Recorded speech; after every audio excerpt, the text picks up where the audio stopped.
देखिए, मणिपुर में अनफॉर्चुनेटली जो वहाँ वायलेंस हुए हैं उसके लिए भारत सरकार और पर्टिकुलरली गृह मंत्रालय के तरफ से जो भी कदम उठाना है वो तो उठाया जा रहा है।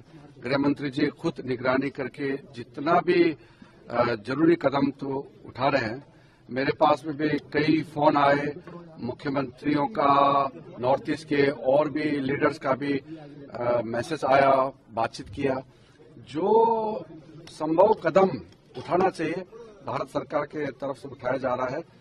और बहुत अनफॉर्चुनेट घटना है जब कम्युनल क्लैश होता है, दो समुदाय के बीच में इस तरह का घटनाएं होते हैं तो बहुत दुखद घटना होता है और कई जाने गए हैं और कई नुकसान हुआ है। लेकिन सब भाईचारे मिल करके हम सब भाई भाई हैं, हम सब एक ही देश के हैं। मणिपुर के तो चाहे मैते हो चाहे कुकी हो, एक ही राज्य के तो हैं। मिलजुल करके रहना चाहिए। थोड़ा सा अगर मिसअंडरस्टैंडिंग है तो भी बातचीत करके सुलझाया जा सकता है। हम लोग नॉर्थ ईस्ट आज इतना विकास के मार्ग में बहुत तेजी से आगे बढ़ रहा है। मोदी जी के नेतृत्व में नॉर्थ ईस्ट बहुत आगे बढ़ चुका है। अब इसको इस तरह का वायलेंस से नुकसान नहीं पहुंचाना चाहिए।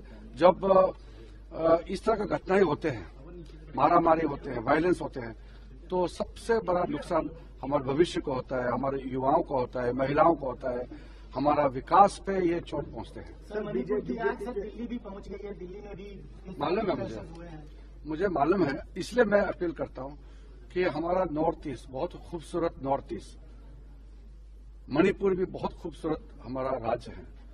लेकिन खूबसूरत नॉर्थ ईस्ट को और भी तेजी से आगे बढ़ा के ले जाने के लिए हम लोग को शांति चाहिए। मोदी जी के नेतृत्व में इतना आगे बढ़ रहा है तो उसको किसी तरह से नुकसान नहीं पहुंचाना चाहिए।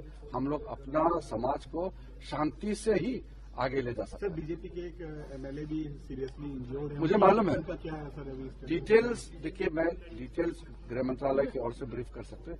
मैं क्योंकि नॉर्थ ईस्ट आता हूं, वहां का एक सीनियर मेंबर होने के नाते भारत सरकार में नॉर्थ ईस्ट आता हूं, सीनियर मंत्री हैं, तो मैं इस नाते अपील करता हूं कि बिल्कुल शांति आना चाहिए। और जो होम मिनिस्ट्री के गाइडेंस में जैसे शांति बहाल करने के लिए जो फोर्सेस का तैनात किया गया है, बाकी अरेंजमेंट किया गया है, उसको सब उसको समर्थन करें, योगदान करें।